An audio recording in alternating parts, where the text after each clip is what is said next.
మనం నివసించే ఈ ప్రపంచం, మనం నడిచే ఈ నేల, ఆకాశాన్ని తాకే పెద్ద పెద్ద భవనాలు ఇవన్నీ దేంతో తయారయ్యాయో ఆలోచించారా? అంతా రాళ్లే. పైకి మామూలుగా కనిపించే ఈ రాళ్ల వెనుక నమ్మలేని కథలు దాగి ఉన్నాయి. ఈరోజు మనం ఆ కథల లోతుల్లోకి వెళ్దాం. సరే, ఒక ప్రశ్న. ఎప్పుడో కట్టిన పాతకాలంలాటి స్మారక చిహ్నాలకు, ఇప్పుడు కడుతున్న పెద్ద పెద్ద స్కై స్క్రేపర్లకు వీటికి కామన్గా ఉన్నదేంటి? జవాబు సింపుల్.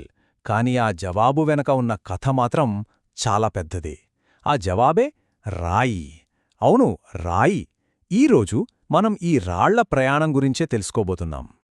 ప్రతి రాయికి ఒక కథ ఉంటుంది, ఒక పుట్టుక ఉంటుంది. శాస్త్రవేత్తలేం చేశారంటే ఈ పుట్టుక కథల ఆధారంగా రాళ్లని ఒక 3 పెద్ద కుటుంబాలుగా విడదీశారు. అవి అగ్నిశిలలు, అవక్షేపశిలలు, ఇంకా రూపాంతర శిలలు. ఇప్పుడు మనం ఒక్కో ఫ్యామిలీ గురించి, వాటి ప్రత్యేకమైన హిస్టరీ గురించి చూద్దాం. మొదటిది అగ్నిశిలలు.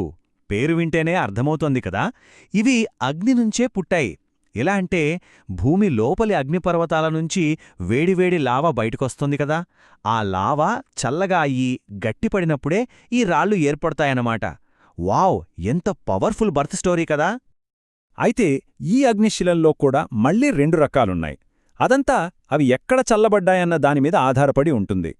లావా భూమి బయటకొచ్చి గాలికి ఫాస్ట్గా చల్లబడితే దాన్ని ఎక్స్ట్రూసివ్ రాయి అంటారు. ఇవి చాలా నునుపుగా ఉంటాయి. అలా కాకుండా మ్యాగ్మా భూమి లోపలే ఉండిపోయి నెమ్మదిగా, చాలా నెమ్మదిగా చల్లబడితే అప్పుడు ఏర్పడేవి ఇంట్రూసివ్ రాళ్ళు. ఇవి కొంచెం గరుకుగా, పెద్ద పెద్ద స్ఫటికాలతో ఉంటాయన్నమాట. ఈ రాళ్ళు ఎక్కడో పర్వతాల్లోనే కాదు, మన ఇళ్లల్లో కూడా ఉన్నాయి. మన కిచెన్లో వాడతాం కదా, గ్రానైట్ కౌంటర్ టాప్లు. అది ఇంట్రూజివ్ శిలకి ఒక పర్ఫెక్ట్ ఎగ్జాంపుల్. అలాగే మనం రోడ్ల మీద చూసే ఆ నల్లటి రాయి బసాల్ట్, అది ఎక్స్ట్రూజివ్ శిల అన్నమాట. చూసారా, మన చుట్టూనే ఉన్నాయి. ఇక రెండో ఫ్యామిలీ అవక్షేప శిలలు. వీటిని ఏమంటారో తెలుసా? భూమి రాసుకున్న డైరీలు అంటారు. ఎందుకంటే నదులు, గాలి ఇవన్నీ ఇసుకని, మట్టిని, చనిపోయిన మొక్కలు, జంతువుల అవశేషాలని మోసుకొచ్చి ఒకచోట పోగుచేస్తాయి. ఇదంతా పొరలు పొరలుగా పేరుకుపోయి లక్షల సంవత్సరాల తర్వాత గట్టిపడి రాళ్లుగా మారతాయి. అంటే ప్రతి పొర ఒక కొత్త పేజీ, ఒక కొత్త కథ అన్నమాట. ఇసుకరాయి, సున్నపురాయి లాంటి రాళ్లలో మనకు భూమి గతం గురించి చెప్పే అద్భుతమైన ఆధారాలు దొరుకుతాయి. అవే శిలాజాలు, అంటే ఫాజిల్స్. డైనోసార్ల ఎముకల దగ్గరనుంచి ఎప్పుడో అంతరించిపోయిన సముద్రజీవుల వరకు ఈ రాళ్ళు ఆ కాలం నాటి ప్రపంచాన్ని మన కళ్ళు ముందుంచుతాయి. ఒక టైం క్యాప్ష్యూల్లాగా అన్నమాట. ఓకే, ఇక మూడో ఫ్యామిలీ. వీళ్ళు రాళ్ల ప్రపంచంలో సూపర్ హీరోల్లాంటివాళ్లు. అదే రూపాంతర శిలలు. ఎందుకలా అంటున్నానంటే, మామూలుగా ఉన్న అగ్నిశిలలుగాని, అవక్షేపశిలలుగాని భూమి లోపల విపరీతమైన వేడికి, ప్రెషర్కి గురైనప్పుడు అవి పూర్తిగా మారిపోతాయి. వాటి అసలు రూపం పోయి ఒక కొత్త, ఇంకా చాలా బలమైన శిలగా ట్రాన్స్ఫార్మ్ అవుతాయన్నమాట. ఈ మార్పు ఎంత అద్భుతంగా ఉంటుందో చూడండి. ఒక మామూలు ఇసుకరాయి ఏమో చాలా కఠినంగా ఉండే క్వార్ట్జైట్గా మారిపోతుంది. అలాగే సున్నపురాయి అందమైన పాలరాయిగా రూపాంతరం చెందుతుంది. ఇది నిజంగా ప్రకృతి చేసే ఒక మ్యాజిక్, ఒక అద్భుతమైన కెమిస్ట్రీ అన్నమాట. సరే, ఇప్పటిదాకా మనం రాళ్లని వాటి పుట్టుకను బట్టి చూశాం. కాని వాటిని వర్గీకరించడానికి ఇంకో పద్ధతి కూడా ఉంది. అదేంటంటే వాటి లోపల ఏముందో చూడటం, వాటి రసాయన కూర్పు. సింపుల్గా చెప్పాలంటే వాటి డిఎన్ఏని బట్టి కూడా మనం వాటిని విడదీయొచ్చు. ఎందుకంటే ఆ డిఎన్ఏనే వాటి లక్షణాలను నిర్ణయిస్తుంది. ఒక రాయి ఎందుకు గట్టిగా ఉంటుంది? దాని రంగు ఎందుకలా ఉంటుంది? అది ఎంతకాలం పాడవకుండా ఉంటుంది? ఈ ప్రశ్నలన్నిటికీ సమాధానం దానిలోని రసాయనాల్లోనే ఉంది. ముఖ్యంగా సిలికా అనే ఒక పదార్థం చాలా కీ రోల్ ప్లే చేస్తోంది. ఇది చాలా సింపుల్. ఒక రాయిలో సిలికా కంటెంట్ ఎక్కువగా ఉందనుకోండి, వాటినే ఆమ్లశిలలు అంటారు. ఇవి గ్రానైట్లా లేత రంగులో ఉంటాయి. అదే సిలికా కంటెంట్ తక్కువగా ఉంటే వాటిని క్షారశిలలు అంటారు. ఇవి బసాల్ట్లాగా ముదురు రంగులో ఉంటాయన్నమాట. సో బేసిక్గా ఆ సిలికానే వాటి కలర్ని డిసైడ్ చేస్తుంది.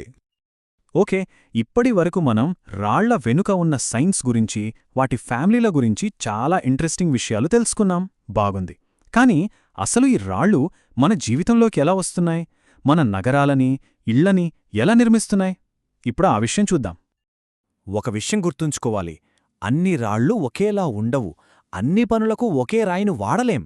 ఇది ఎలా ఉంటుందంటే, ప్రతి పనికి ఒక సరైన పనిముట్టు ఉన్నట్టు ప్రతి నిర్మాణానికి ఒక సరైన రాయి ఉంటుంది. భవనం కట్టాలన్నా, విగ్రహం చెక్కాలన్నా, రోడ్డు వేయాలన్నా దానికంటూ ఒక స్పెషల్ రాయినెంచుకోవాలి. కొన్ని ఉదాహరణలు చూద్దామా? గ్రానైట్ ఉంది కదా, అది చాలా స్ట్రాంగ్. అందుకే సముద్రపు అలలు బలంగా కొట్టే చోట గోడలు కట్టడానికి వాడతారు. ఇక పాలరాయి సంగతి మనందరికీ తెలిసిందే. దాని అందం వల్లే తాజ్మహల్ లాంటి అద్భుతమైన కట్టడాలు దాంతో కట్టారు. ఇంకొకటి క్వార్ట్జైట్. ఇది ఎండ, వాన, చలి ఇలాంటి వాటిని బాగా తట్టుకుంటుంది. అందుకే కొండచర్యలు విరిగిపడకుండా కట్టే గోడలకి దీన్ని వాడతారన్నమాట. ఇంకో ముఖ్యమైన విషయం, మనం రోజూ చూసే ప్రతి బిల్డింగ్, ప్రతి కాంక్రీట్ నిర్మాణం వెనుక ఒక మామూలు రాయి ఉందని ఎప్పుడైనా ఆలోచించారా? అదే సున్నపురాయి. అవును, మన మోడర్న్ వరల్డ్ని నిలబెడుతున్న సిమెంట్ పరిశ్రమ మొత్తానికి ఇదే ఆధారం. సిమెంట్కి ఇదే మెయిన్ రా మెటీరియల్. అయితే ఈ రాళ్ళు, పర్వతాల్నుంచి మన ఇళ్లదాకా ఎలా వస్తున్నాయి? అసలు భూమిలోంచి వాటిని ఎలా బయటకు తీస్తారు? ఆ ప్రయాణంలో చివరి స్టేజ్ ఏంటో ఇప్పుడు చూద్దాం. క్వారీయింగ్. ఈ పదం వినే ఉంటారు. దీని ద్వారానే పర్వతాల నుంచి రాళ్లను బయటకు తీస్తారన్నమాట. పెద్ద పెద్ద యంత్రాలు వాడి, కొన్నిసార్లు పేలుళ్లు కూడా జరిపి రాళ్లను వాటి సహజ స్థానం నుంచి వేరుచేస్తారు. ఇక్కడొక ఇంట్రెస్టింగ్ సీక్రెట్ ఉంది. అప్పుడే తవ్విన రాళ్లలో క్వారీ శాప్ అని ఒక సహజమైన తేమ ఉంటుందట. ఆ తేమ ఉన్నంతసేపు రాయి కొంచెం మెత్తగా, చెక్కడానికి చాలా ఈజీగా ఉంటుంది. అది ఆరిపోయిందంటే మాత్రం రాయి చాలా గట్టిపడి ఇంకా స్ట్రాంగ్ అయిపోతుంది. ఇది ప్రకృతి టెక్నిక్ అన్నమాట. ఇక్కడ కనిపిస్తున్న ఈ పనిముట్లు చాలా సింపుల్గా అనిపించొచ్చు, కానీ ఆశ్చర్యమేంటంటే ఇలాంటి వాటితోనే కొన్ని వందల సంవత్సరాలుగా మనుషులు పెద్ద పెద్ద పర్వతాలను తులిచి మన నగరాలకు, మన కట్టడాలకు కావలసిన రాళ్లను బయటికి తీస్తున్నారు. కాబట్టి ఇకపై ఎప్పుడైనా ఒక రాతి కట్టడాన్ని చూసినప్పుడు దాన్ని కేవలం ఒక రాయిలా చూడకండి. దాని వెనక లక్షల సంవత్సరాల భూమి చరిత్ర ఉంది. అగ్నిపర్వతాల నుంచి సముద్రాల దాకా అది చేసిన ఒక పెద్ద ప్రయాణం ఉంది. ఒక్కసారి ఆలోచించండి, ఆ రాయికి గనక మాటాడే శక్తి ఉంటే అది మనకు ఇంకెన్ని కథలు చెప్పేదో కదా.